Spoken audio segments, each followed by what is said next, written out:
damu huwa inaweza kupata affection kubwa.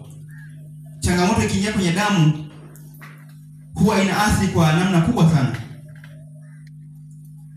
Tutazungumzia kitu kimoja ambacho kina uhalisia ndani yake. Dhambi ya zinaa imekuwa ni chanzo